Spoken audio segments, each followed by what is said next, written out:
A 6-year-old girl walked into a Mafia boss's bar and begged him to attend her murdered mother's funeral. Nobody else was coming. The door creaked open. Every man in the room turned. Hands moved toward waistbands, guns ready, fingers on triggers. And then they saw her, a little girl in a pink dress. Tears streaming down her face, clutching a crumpled envelope like her life depended on it. She was shaking. But she didn't run. Christian Milani set down his whiskey. His men looked at him for orders. Shoot? Grab her? Throw her out? He said nothing. The girl took a step forward. Her white shoes were scuffed, dirty. She'd walked a long way to get here. My name is Lily Adams. Her voice trembled. My mommy was Amanda Adams, and I need your help. Christian's chest tightened. He knew that name. Amanda Adams. The waitress found dead in an alley 2 weeks ago. Everyone said she saw something she shouldn't have, something involving the Castellano family. The cops called it robbery. The streets knew the truth. What are you doing here, little one? Christian asked. His voice was calm. His eyes were not. Lily pulled out a photograph from her envelope. Christian stopped breathing. It was him, and Amanda. Outside some restaurant years ago, her smiling, him looking guarded, younger, hardened. On the back, in faded handwriting, if anything happens to me, find this man. He owes me. Christian's jaw tightened. He didn't remember owing anyone. If you're still watching, hit the like button, subscribe, and comment where you're watching from. My mommy kept this hidden, Lily whispered. She said you were the only person scary enough to help. Christian looked at this child. 6 years old, standing in a room full of killers, holding proof of a debt he didn't understand.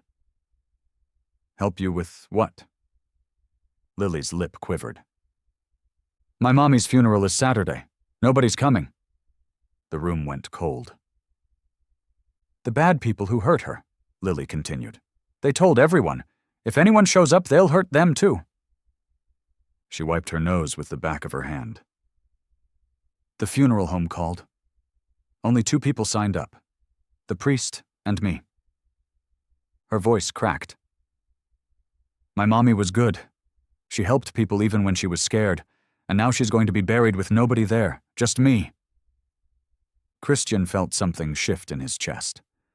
Something he'd buried a long time ago. He looked at his men. Hardened criminals. Killers. Fathers. Marco, he said quietly. Take her to the back. Get her something to eat. Boss, now. Marco led Lily toward the back office. She looked over her shoulder, her tear-streaked face catching the dim light. Will you come? She asked. Christian didn't answer. The moment the door closed, the room erupted. You can't be serious, Sal snapped. We show up to that funeral, the Castellanos will call it war. The kid's mother is dead and no one's coming, Enzo shot back. That's wrong. Period. She's not our problem, another man said. The Castellanos killed her. They'll kill anyone who mourns her. You want that on us? Christian stood still. He was staring at the photograph. Something about it was pulling at him. A memory. A voice on the phone years ago. He made a call. I need everything on Amanda Adams, specifically 2019, the Castellano ambush. He hung up. 1 minute later, his phone buzzed. Christian read the message. His face changed. 2019, he said slowly. The night the Castellanos tried to kill me, 3 of my men died. I survived because someone called in an anonymous tip. Sal frowned. We never found out who. Christian held up Amanda's photograph. It was her. Silence. She saved my life, Christian said, and I never knew. Now her 6-year-old daughter is sitting in my office asking me to make sure she's not buried alone. He looked around the room. How many of you have mothers? No one spoke. How many of you would want yours buried in an empty cemetery because the whole city was too scared to show up? Still nothing. The Castellanos think they run this city, Christian said. They think they can murder a woman and threaten anyone who mourns her. He straightened his jacket. They're about to learn what happens when they threaten the wrong funeral. He turned to Marco. Call everyone, every soldier, every associate, every ally who owes us. I want 200 men in suits at that funeral. Sal hesitated. And the Castellanos? Christian's smile didn't reach his eyes. Let them come. Marco reached toward Lily the moment she stepped into the back office. All right, kid. Don't touch her. Christian's voice cut the room in half. He walked toward Lily slowly, each step echoing. The entire bar held its breath. Christian crouched down, ignoring the stains on the floor, ignoring the looks from his men. Up close, Lily looked even smaller. Her pink dress was wrinkled. Her curls were matted. Her fingers trembled around the envelope. But her eyes, her terrified, determined eyes, never left Christian's face. Tell me what happened, he asked softly. My mommy. She got hurt, Lily whispered. The police said bad men did it. And the funeral? Saturday. Her lip quivered. But nobody's coming. Everyone's scared. The neighbors, Mommy's friends, even the police. She looked down. I don't have anyone else. No grandma, no aunts, no daddy, just me. Her voice thinned into a whisper. But Mommy told me something once. She said there was one man in this city the bad men were scared of. One man dangerous enough to protect people when nobody else could. Christian didn't move. She said his name was Christian Milani. Lily swallowed. And she said sometimes, the scariest men are the only ones who ever help you. Then she looked at him. Really looked. Everyone says you're the scariest man in the city, she whispered. Maybe you're scary enough to help me. The room didn't breathe.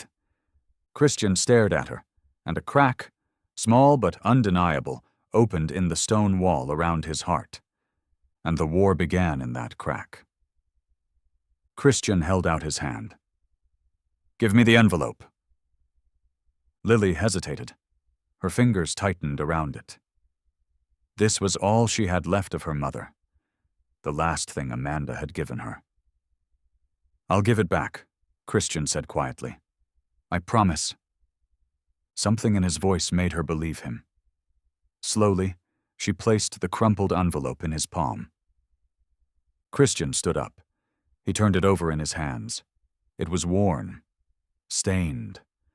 The corners were soft from being held too many times.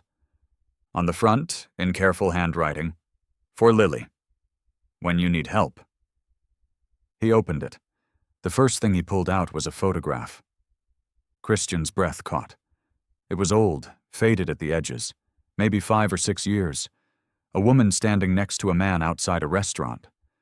The woman was smiling, warm, genuine, kind. Brown hair, soft eyes, a face that didn't belong anywhere near the world he lived in. The man was him. Christian stared at his own face. Younger, harder. He barely remembered that night. Some charity event. A restaurant he'd forgotten the name of. A waitress who'd been kind when she didn't have to be. Amanda Adams. He hadn't thought about her in years. Turn it over, Lily whispered. Christian flipped the photograph. The handwriting on the back made his blood run cold. Christian --. If you're reading this, I'm gone. And my daughter found you. You don't remember me, but I remember you. 5 years ago, I made a phone call. Anonymous, untraceable. I told you not to take the highway that night. You listened. 3 of your men didn't. I'm sorry I couldn't save them too. But I saved you. And I never asked for anything in return. Until now. My daughter is all I have. If something happens to me, she'll have no one. The world will forget her. just like it forgot me. But you won't. You're a man who pays his debts. Everyone says so, even the people who hate you. So here's my debt, Christian. Keep her safe. Just once. Just long enough for her to bury me with dignity. That's all I ask. Amanda. Christian read it twice. 3 times. The phone call. 2019. The voice on the other end. Calm. Steady. Certain. Don't take the highway tonight. Trust me. He'd listened. He didn't know why. Gut instinct. Something in her voice. 20 minutes later, 3 of his best men were gunned down on that highway. A Castellano ambush. Perfectly planned. Should have been a massacre. Christian should have died that night. But he didn't. Because a waitress he barely knew made a phone call that saved his life. And she never said a word. Never asked for money. Never asked for protection. Never asked for anything. Until now. Christian looked at Lily. This small, shaking girl in a wrinkled pink dress. Amanda's daughter, the daughter of the woman who saved him. He folded the letter carefully, placed it back in the envelope, handed it to Lily. Your mother, he said slowly, was a very brave woman. Lily nodded, tears spilling down her cheeks. I know. Christian closed his eyes. And he was back there. 2019. A cold November night. Rain streaking down the windows of his office. His phone had rung at 11:47 p.m. Unknown number. He almost didn't answer. But something made him pick up. A woman's voice, calm, steady, no fear. Don't take the highway tonight. Take the back roads. Trust me. Then she hung up. Christian had stared at the phone for a long moment. His men were waiting downstairs. 3 cars. The highway was the fastest route to the meeting point. But something about that voice. He'd made a decision, called his driver, told him to take the back roads instead. His underboss, Nico, had argued. Boss, the highway's faster. We'll be late. Take the back roads, Christian had repeated. That's an order. Nico had shaken his head, frustrated. I'll take the highway with Sal and Tommy. We'll meet you there. Christian had let him go. 20 minutes later, his phone rang again. This time it was one of his lookouts. Panicked. Breathless. Boss, Nico's car got hit. All 3 of them. Castellano ambush. They're gone. Christian remembered standing in the rain outside the warehouse. 3 body bags. 3 men who'd worked for him for years. Nico had a daughter. Sal had just gotten engaged. Tommy was 26 years old, all dead, because they took the highway. Christian had launched an investigation. Spent months trying to find out who made that call. Who knew about the ambush? Who saved his life? He never found her. The voice haunted him. Some nights he'd lie awake, replaying it. Trust me. Who was she? How did she know? Why did she care? Eventually, he stopped looking. Life moved on. The war with the Castellanos cooled. Other problems demanded his attention. But he never forgot. And now, standing in his bar, looking at a 6-year-old girl with tears on her face, he finally knew. Amanda Adams, a waitress, a single mother, a woman he'd spoken to maybe once in his entire life. She'd risked everything to save him. If the Castellanos had found out, they would have killed her. Killed her daughter. Killed everyone she loved. But she made the call anyway. And she never asked for anything. Not money, not protection, not even a thank you. For 5 years, she carried that secret. Raised her daughter. Worked her job. Lived her quiet life. Until the Castellanos found out what she'd seen. And silenced her forever. Christian opened his eyes. Lily was still standing there, small, scared, holding her mother's envelope like a lifeline. This wasn't charity. This wasn't pity. This was a debt, and Christian Milani always paid his debts. He looked at Marco, then at Sal, then at every man in the room. "Her mother saved my life," he said quietly. "She died because she was brave enough to do what was right." He straightened his jacket. "Now her daughter is asking me to do the same." His voice hardened. "And I will." Christian sent Lily to the back office with one of his men, gave her a sandwich, a glass of milk, told her to wait. Then he called church. The back room of Milani's bar had seen a lot of blood, a lot of decisions, a lot of men who walked in and never walked out. Tonight, it would decide the fate of a funeral. 8 men sat around the table. Christian's captains, his inner circle, men who had killed for him, men who would die for him. Marco spoke first. "Boss, with respect, this is insane." Christian said nothing. "We go to this funeral, the Castellanos will see it as a declaration of war. They killed the woman. They threatened anyone who shows up. If we walk into that cemetery, we're telling them we don't respect their territory." He leaned forward. "You want to start a war over a waitress?" The room was silent. Sal nodded slowly. "Marco's got a point. The Castellanos have been looking for an excuse to move on us for years. This hands it to them on a silver platter." "It's not our fight," another captain added. "The woman's dead. Nothing changes that. Why should our men bleed for someone who wasn't family?" Christian listened. His face was stone. "Anyone else?" Enzo raised his hand. Older. Gray at the temples. He'd been with Christian since the beginning. "I've got something to say." Marco rolled his eyes. "Here we go." "That little girl out there," Enzo said quietly, "walked across the city by herself, walked into a bar full of men who could kill her without blinking, and she asked for help." He looked around the table. "How many of us have daughters? How many of us have mothers? What would we want someone to do if it was our family being buried alone?" "This is business," Marco snapped, "not feelings." "No," Christian said. Everyone turned. "This is honor." He stood up slowly, placed both hands on the table. 5 years ago, I should have died.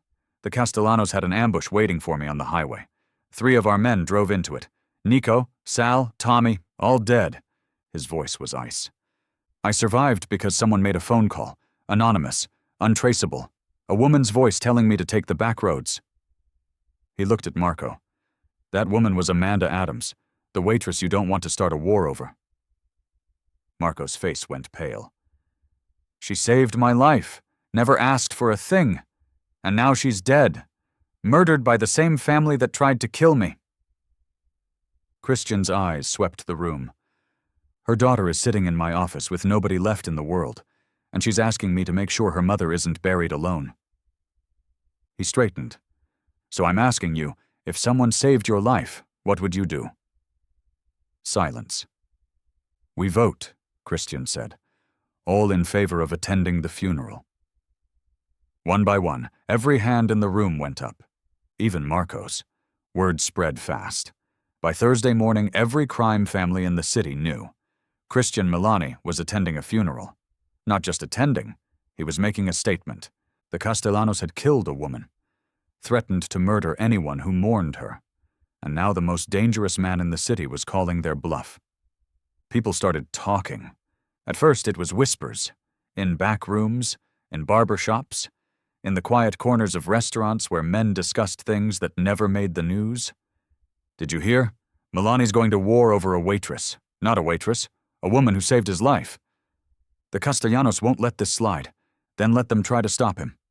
By Thursday night, Christian's phone started ringing. The Moretti family called first. Old rivals, bad blood going back 20 years. But even they understood what this meant. "We're not allies," Don Moretti said carefully. "But we respect a man who pays his debts. We'll send 5 men, as witnesses." The Albanians called next, then the Russians, then families Christian hadn't spoken to in years. They weren't coming to fight. They were coming to watch. Because this wasn't just about a funeral anymore. This was about something bigger. Something the underworld hadn't seen in a long time. Honor. A man keeping his word, a debt being paid, a little girl being protected. In a world built on blood and betrayal, that meant something. By Friday morning, Christian had received 47 calls, representatives from families across the city. Some were enemies, some were strangers. All of them wanted to be there. Not for Amanda, not for Lily, for the principal. Marco walked into Christian's office with a list. "Final count," he said. 163 confirmed. Could be more by tomorrow. Christian looked at the number, said nothing. "We've got soldiers stationed at every entrance to the cemetery, snipers on the rooftops of the buildings nearby, armored vehicles for transport." Marco set down the paper. "Boss, this is the most heavily guarded funeral in the city's history, maybe ever." Christian stared out the window. 24 hours ago, Amanda Adams was going to be buried with only her daughter and a priest. Now she would have an army. "What about the girl?" Christian asked. "She's asleep in the back office, hasn't left since you brought her in. One of the guys gave her a blanket." Christian nodded slowly. "Make sure she eats breakfast tomorrow, something warm, and find her a proper dress. Black, something her mother would have wanted." Marco hesitated. "Boss, you know the Castellanos are watching. They know what's happening. They're going to show up." Christian turned around. "I'm counting on it."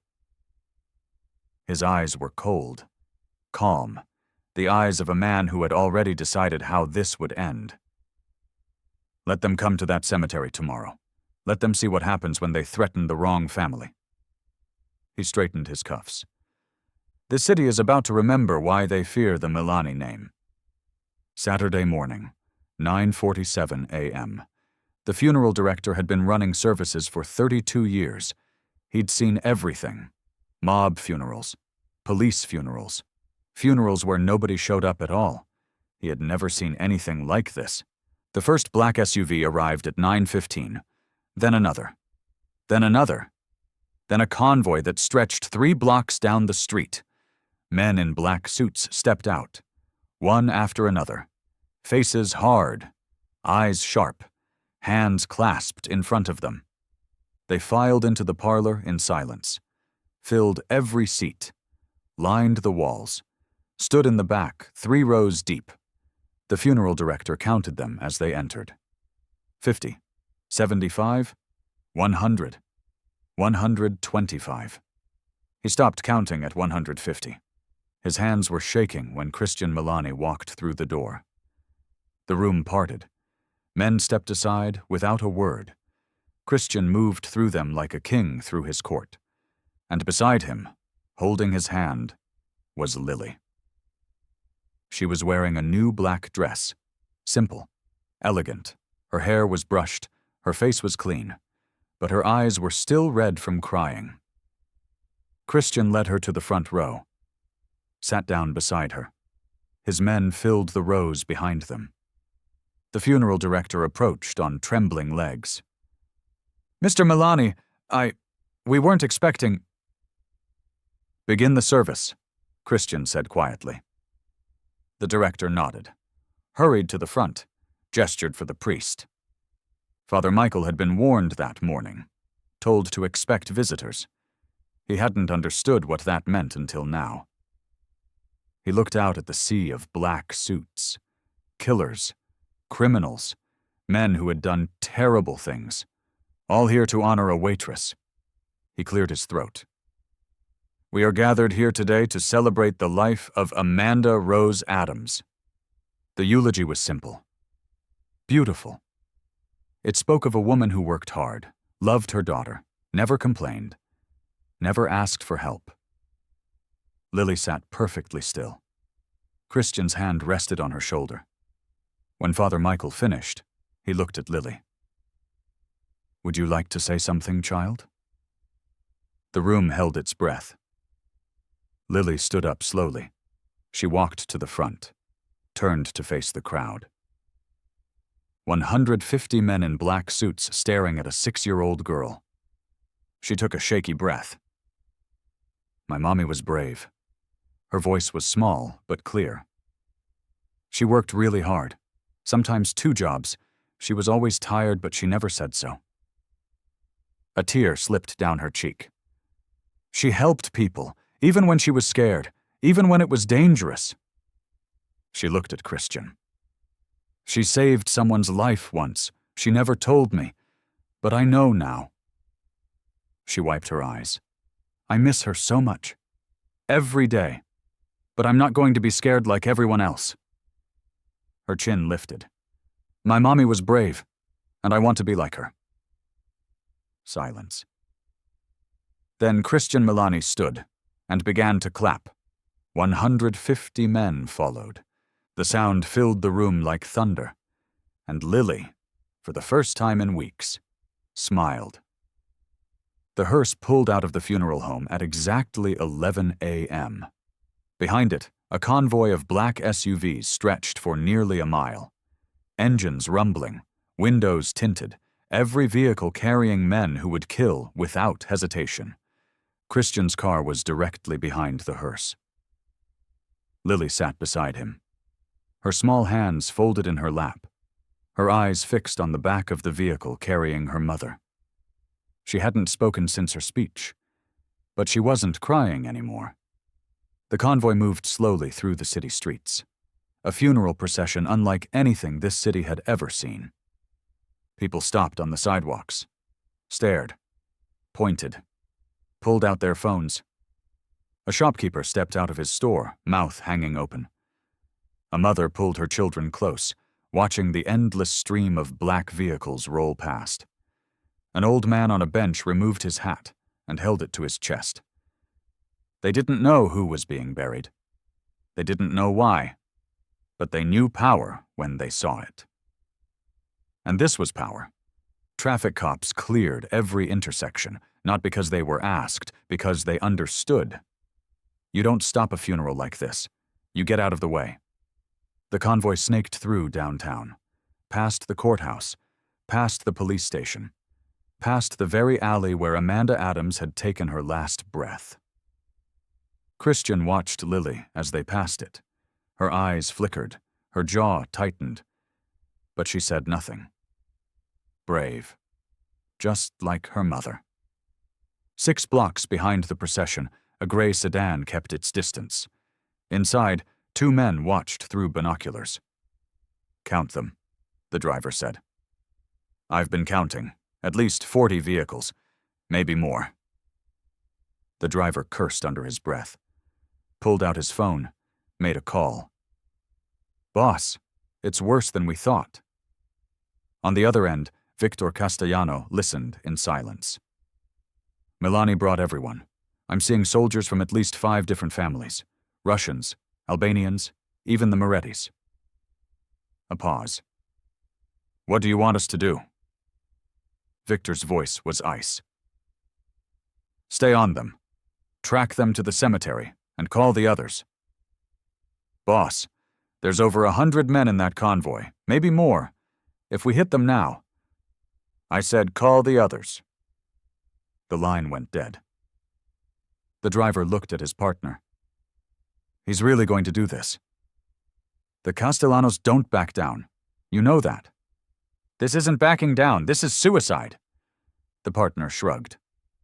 Not our call. They continued following. 2 blocks back, watching, waiting. At the front of the convoy, Christian's phone buzzed. A message from one of his scouts. Gray sedan, 2 blocks behind, Castellano soldiers. They're tracking us. Christian read it, deleted it, put the phone away. Lily looked up at him. Is everything okay? Christian looked at this little girl, orphaned, alone, trusting him with everything she had left. Everything's fine, he said quietly. We're almost there. The cemetery gates appeared in the distance, and somewhere behind them, the Castellanos were making their move. The cemetery emptied slowly. One by one, the black SUVs pulled away. Men nodded at Christian as they passed. Some shook his hand. Others simply looked at Lily and tipped their heads. Respect for a 6-year-old girl who had stood over her mother's grave without flinching. Soon, only Christian and Lily remained. The grave was covered now. Fresh earth over the casket, a simple headstone that read, Amanda Rose Adams, Beloved Mother, 1989 to 2024. Lily stared at it for a long time. Then she reached into her pocket and pulled out the envelope. Mr. Milani? Christian looked down at her. There's more, in the letter. Her voice was small. Mommy wrote something else, but I couldn't read it. The words were too hard. She held out the envelope. Will you help me? Christian took it. His hands that had done terrible things, trembled slightly as he unfolded the paper. He read silently at first. Then, when Lily tugged his sleeve, he read aloud. If you're reading this, Christian, it means I'm gone, and my Lily found you. He paused. Swallowed. I didn't save your life to collect a debt. I never wanted anything from you. I saved it because I saw something in you that night. Something you've forgotten. Lily listened. Her eyes fixed on his face. I know what people say about you. Monster. Killer. A man without a heart. But I saw the way you looked at that little girl in the restaurant. The one who dropped her ice cream. You bought her another one. You smiled at her. And for just a moment, you weren't the man everyone fears. Christian's jaw tightened. I did some research after that night. I learned about your daughter. What happened to her. How you lost her. His voice caught.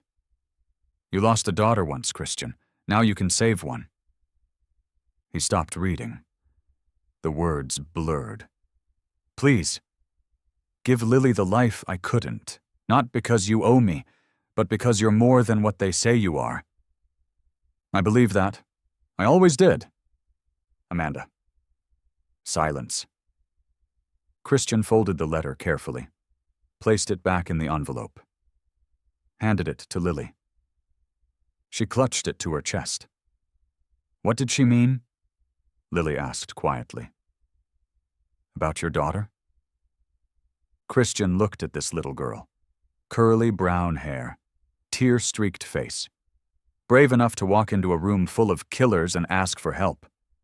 Just like his daughter would have been. I'll tell you someday, he said. He held out his hand. Do you like pasta, Lily? She blinked. Pasta? My mother's recipe, best in the city. Secret ingredient. He almost smiled. I'll never tell you what it is. Lily looked at his hand, then at his face. Will you take care of me? Christian knelt down. Eye level, just like the first time they met. Yes. She took his hand. Together they walked toward the car, the most dangerous man in the city, and a little girl in a black dress. He had found the one thing he couldn't buy, threaten, or steal, a reason to be something more.